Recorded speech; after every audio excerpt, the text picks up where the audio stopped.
Good day. Welcome to the series Effective Communication, a Marital Serenity Tool.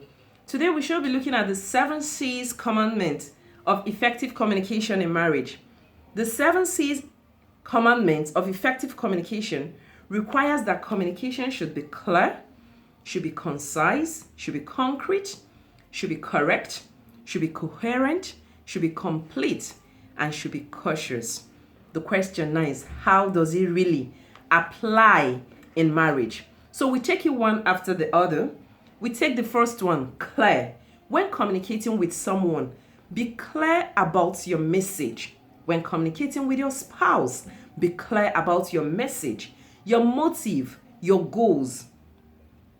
For what purpose are you saying what you're saying? You need to be clear about that.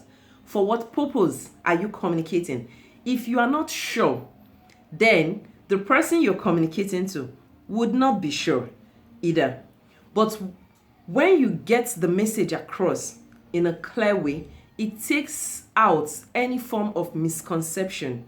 But when the person you're speaking to is not clear about your motive of the goal you want to achieve, then you end up sending the wrong message. Seek first to understand than to be understood. That is the key here.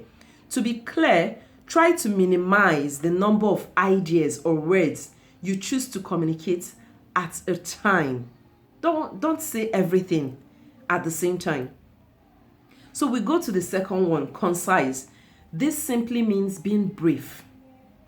When you are brief in your communication, it helps you stick to the point at hand instead of magnifying issues that are meant to be light. You need not introduce the previous occurrences, the previous things that happened. Stick to the issue at hand. Be simple and straightforward. To do this, take away all filler words and say only things that are necessary.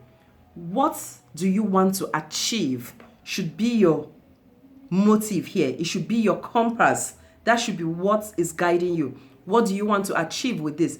Focus on that which you want to achieve and set out in the right direction of achieving it. The third thing is concrete.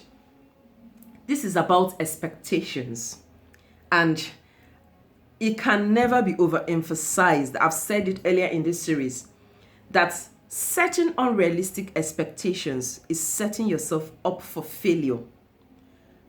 So when communicating in marriage, make your communication real. When you communicate real expectations, then your spouse have clear picture of what you're trying to say. Think about it and reflect. What does your spouse require? What is your spouse accustomed to? What timing is it? What environment? Is this the right time? Is this the right environment? And be clear about what you want to communicate. Unrealistic expectations causes pain and conflict in marriage. The fourth commandment of effective communication says correct. Correct communication is error-free. Any communication that is correct is error-free, meaning that it is free of assumptions, because assumptions can just be an error. It is free of confusion. It has no variance. When your communication is correct, it suits your spouse, creating a non-judgmental environment to talk things through. So your compass or your guiding light here should be, does your verbal and your non-verbal mode of communication suit your spouse? The fifth C commandment of effective communication says coherent. So that thing you want to say, is it reasonable? Did you reason it? Was your communication reasoned? Is it logical? Is it sensible? Always think things through when you want to communicate. Don't just spit out, say things without analyzing it. That thing you want to say, it can mean something else to your spouse. Is it correct? Can you accept it if it is given to you? Does your verbal and your non-verbal expression, do they connect? Or are you saying something else and then your body or your face is saying something else?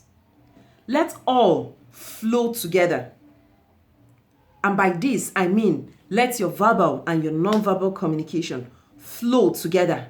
This is only when you can be said to have communicated effectively. The sixth C commandment of effective communication says complete.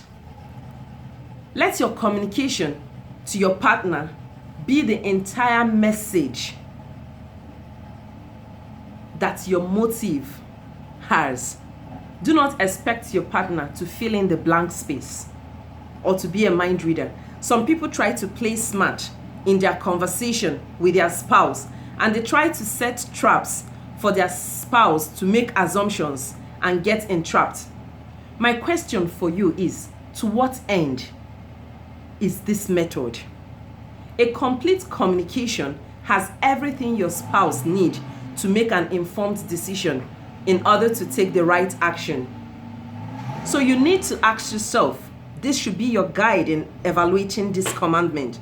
Does your communication invite your spouse to air their opinion, or do you want to start and end the communication? The seventh C commandment of effective communication says cautious. Cautious communication is friendly, open, and honest. There are no hidden results or passive or aggressive tone in it. You keep your spouse's feeling and point of view in mind, and you are empathetic to the need of your spouse. The compass to answering this is, do you consider how your spouse will feel before you say that thing you want to say?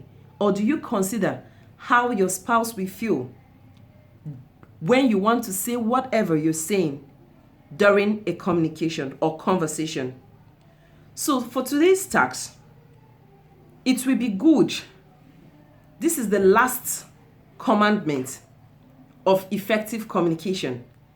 Your take home in this series would be to look at these 7 C commandments of effective communication and ask yourself, what parts, which commandments are you faltering? Which commandment are you struggling with, and why? When you've answered these questions, you are more able to analyze the compass that I have given here in order to reset the way you communicate.